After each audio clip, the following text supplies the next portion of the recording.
এই পদ্ধতিতে তালের বড়া করলে প্রত্যেকটা তালের বড়াই ফুলবে বন্ধুরা। আপনারা শুধু একবার করে দেখুন, পুরো অমৃত স্বাদের হবে। নমস্কার বন্ধুরা, রূপাদের কিচেনে সবাইকে স্বাগত। আজকে স্পেশাল বানাবো জন্মাষ্টমী তালের বড়া।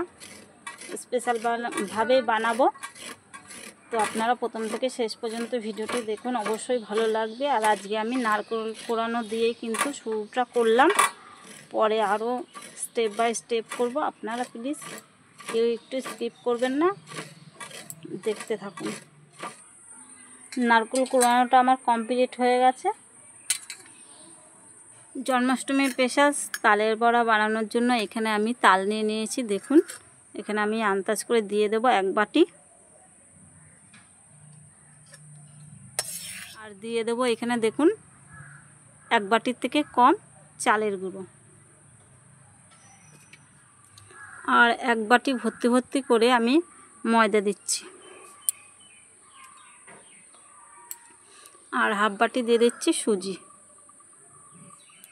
আর চিনিও দিয়ে দিচ্ছি। এই যে একটু কম দিচ্ছি, মিষ্টিটা আপনারা যে যেরকম খাবেন তেমন দিয়ে দেবেন। নারকেলটা কোড়া রেখেছিলাম, সেই নারকেলটা দিয়ে দিচ্ছি পুরোটাই। এখানে আমি দুধ নিয়েছি, দেখুন এটা আমি পাউডার দুধ নিয়েছি, গরম করে জলে গরম করে দিচ্ছি। প্রথমে এই হাতা দিয়ে আমি আগে মেখে নেব সব জিনিসগুলো একসঙ্গে মেখে নিচ্ছি। কেমন জল লাগবে, তারপরে আবার গরম জল দেব, ঠান্ডা জল আর দেব না। এবারে আমি হাত দিয়ে মেখে নেব। একটু জল দিয়ে দিচ্ছি,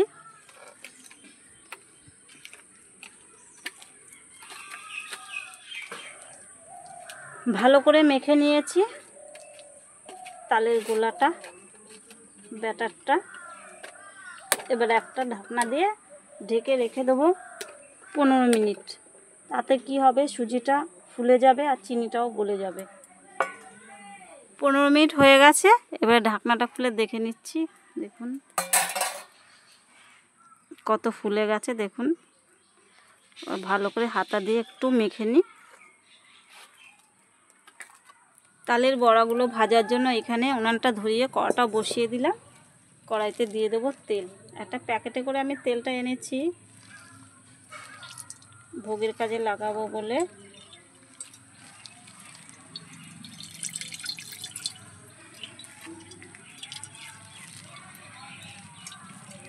তেলটা ভালো করে গরম হয়ে গেছে, দিয়ে দেব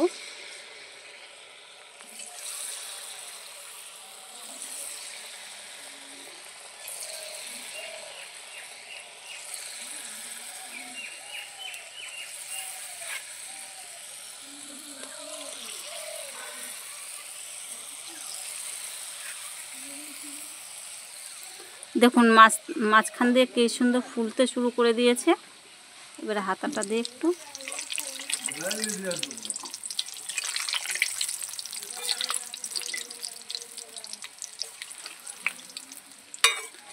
বড়াগুলো খুব সুন্দর করে ভাজা হয়ে গেছে। দেখুন একদম ফুলকো ফুলকো, পুরো রসগোল্লার মতো লাগছে।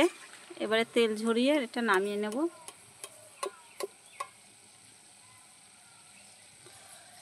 একটা বাটিতে নামিয়ে নিচ্ছি। আবারও একইভাবে বড়াগুলো দিয়ে দিচ্ছি।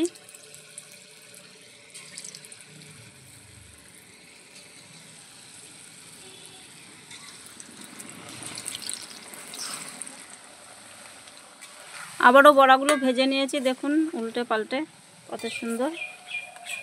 আবারও তেল ঝরিয়ে তুলে নেব।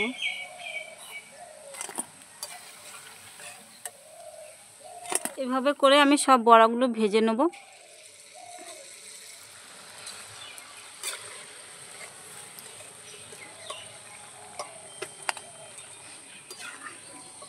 দেখতে দেখতে 1 বাটি বড়া আমার ভাজা হয়ে গেল। কত সুন্দর ভাজা হচ্ছে। এবার একটা আমি প্লেটে নামিয়ে নিচ্ছি। সব তালের বড়াগুলো আমার ভাজা হয়ে গেছে কত সুন্দর করে। দেখুন, যদি আমার আজকের এই তালের বড়া রেসিপিটা বন্ধুরা কেমন লেগেছে, যদি ভালো লেগে থাকে তাহলে লাইক কমেন্ট শেয়ার করে দেবেন, রূপাদি চ্যানেলটা সাবস্ক্রাইব করে রাখবেন। আর বন্ধুরা আপনারা একটা মিষ্টি কমেন্ট করে যাবেন, তো আমি আপনাদের পরিবারে পৌঁছে যাব। একটু দেরি হবে কিন্তু তাও কিন্তু আমি পৌঁছে যাব। তাহলে বন্ধুরা আজকে এই পর্যন্ত, দেখা হচ্ছে পরের একটা রেসিপিতে। আপনারা ভালো থাকবেন, সুস্থ থাকবেন। আর একটা ভেঙে দেখাচ্ছি কতটা জালি জালি হয়েছে দেখুন।